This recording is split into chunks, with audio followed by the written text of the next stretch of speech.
Bonjour, sur la question universitaire, avec les récentes sorties du professeur Étoile du côté de Yaoundé 1 ou encore le professeur Safak du côté de l'université de Tchang, moi je trouve que cette sortie de Yaya Bello est très importante parce que ce sont des sujets épineux qui cachent très mal les différents sujets et qui sont réellement préoccupants sur l'échelle nationale, notamment les inscriptions sur les listes électorales. Et voilà la nouvelle fâcheuse sur l'augmentation du coût de la production du carte d'identité.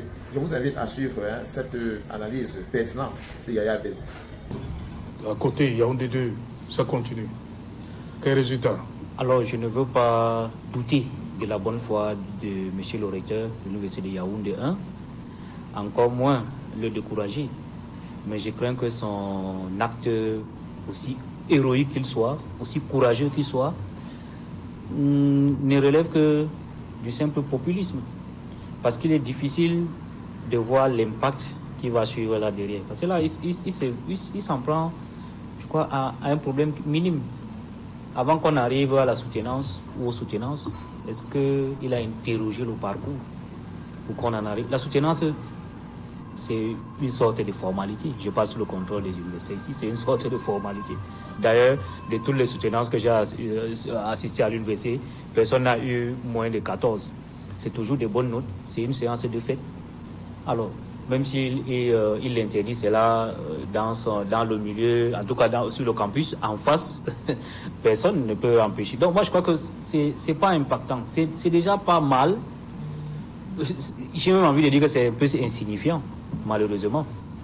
Parce que le problème, et je crois que le diagnostic vient d'être fait ici, il est très pertinent. Le problème de l'université est profond, c'est un problème systémique. Là, on parle de l'université. Je crois que si on fait un crochet, on part dans d'autres administrations. Le mal, il est toujours le même. Allez à la police, par exemple, allez vous faire établir une carte nationale d'identité à la police. Ou bien allez dédouaner vos marchandises à l'administration douanière ou au fisc. C'est partout. Donc, c'est un problème systémique. Maintenant, que valent donc des hommes face à un système? Les hommes ne valent rien. Quelques hommes même, en fait, ils ne valent rien. J'ai cité le ministre Betty à ce moment et le recteur. Voilà, pour qu'un système tienne, il faut qu'il y ait beaucoup de personnes qui le tiennent. Donc, que peuvent faire donc quelques rares personnes, pour ne pas dire rares individus, par rapport à tout un système? Moi, je veux saluer l'acte de M. le recteur de Yaoundé 1, mais il est très peu probable que ça contamine d'autres universités, parce que, comme le docteur Alessi Mono disait, c'est l'homéopatisme, c'est-à-dire que chaque université, lorsqu'on a créé une université à Bafoussam, c'est pour les autochtones de Bafoussam, ils font ce qu'ils veulent, même s'ils se fâchent, le pouvoir central, parce que le pouvoir central se contente de cela pour perpétrer son règne. Vous vous souvenez de l'affaire de l'école normale de Marois, où lors du premier concours d'entrée dans cette école, les élèves, enfin des ressortissants, des jeunes ressortissants de cette école n'étaient pas suffisamment représentés. Et tout de suite, les élites de cette localité ont dit non, c'est pas possible. Vous avez vos universités, vos écoles normales, là-bas. Je n'ai pas envie de dire de l'autre côté du maillot. Vous venez encore ici comment? Voilà. Bon, le président de la République a tranché. Et c'est une jurisprudence qui ne dit pas son nom, qui continue jusqu'à aujourd'hui. La preuve, allez voir dans chaque université, les recteurs, c'est quasiment les ressortissants de la localité. Tout simplement ça. Donc, je crois que l'université, à l'image même de la gouvernance globale du Cameroun, sont mis à rude épreuve et appellent à un changement, pour ne pas dire à une révolution, c'est-à-dire un changement de cap total. Et ce changement de cap ne se fera pas par des beaux discours que nous essayons de faire ici, par des diagnostics aussi pertinents qu'ils soient ici, mais par des actions concrètes. Et Dieu merci, depuis 30 ans, nous avons une brèche démocratique. Nous sommes encore dans un pays, où le peuple peut encore décider. Et je salue les initiatives qui appellent les Camerounais à s'inscrire sur les listes électorales. Et moi, je vais leur dire, ne nous arrêtons pas seulement à nous inscrire sur les listes électorales. Inscrivons-nous sur les listes électorales, allons récupérer les cartes d'électeurs. Le moment venu, il y aura des hommes politiques, il y aura des programmes politiques alternatifs.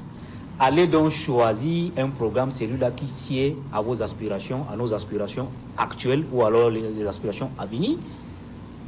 Choisir et contrôler le vote. Parce que sur le plan global, c'est-à-dire à l'élection présidentielle, lorsqu'on dit aux Camerounais que, parce qu'apparemment ce n'est que les Camerounais qui ont encore ces retards-là, je m'excuse de le dire, mais c'est un retard. Ailleurs, on a vu, on aime citer le Sénégal ici. Au Sénégal, ces gars ont décidé qu'on va changer l'ordre gouvernant, l'ancien ordre gouvernant. Et ça a changé, parce que les gens ont cru. Donc, ici au Cameroun, ça se voit plus au niveau local. Parce qu'au niveau local, lors des élections locales, les municipales, les législatives, on a souvent vu, lorsque une élite, un homme politique, un élu, un député ou un maire est vomi par ces populations, les mêmes populations décident d'aller voter et de le remplacer. Ça s'est vu. J'ai vu ça en Gaoundéré en 2020 où on avait décidé qu'un député, je ne veux pas citer son nom, que cette fois-ci-là, il ne passe pas. Un de ses mentors là-bas a dit, membre du bureau politique, a dit, même si vous ne le votez pas, il va passer. Sauf que les populations disent non, on va voter quelqu'un d'autre et il va tomber. Et ça s'est fait. Donc, au plan macro, c'est-à-dire au niveau de la présidentielle, c'est-à-dire de l'homme là et du programme politique qui va présider au destiné des Camerounais, c'est possible. Donc, inscrivons-nous sur les listes électorales. Le jour du vote, allons voter, contrôlons le vote. Et j'encourage les initiatives qui mobilisent les Camerounais à aller s'inscrire sur les listes électorales. J'appelle aussi les organes publics en charge, en tout cas les établissements publics tels que les CAM, qui sont en charge de gérer ce processus, de se précipiter un peu. Parce qu'il y a quelques jours, j'ai vu le directeur des élections à la télévision nationale où il essayait d'expliquer qu'ils ont des problèmes de kits pour s'inscrire. Dans tout un arrondissement, vous pouvez trouver un seul kit pour faire inscrire des milliers de Camerounais. C'est insuffisant. Il faut accélérer le processus. Il faut que l'État mette les moyens à disposition de cet organisme-là pour que les citoyens, les Camerounais, qui veulent décider de leur avenir, parce que c'est les Camerounais qui vont décider de leur avenir. Donc, qu'ils s'inscrivent et qu'ils fassent leur devoir citoyen. Justement, professeur, on reste dans l'université. On va parler un peu de l'université de Tchang qui, depuis quelques jours, le recteur a lancé un processus de recrutement numérique.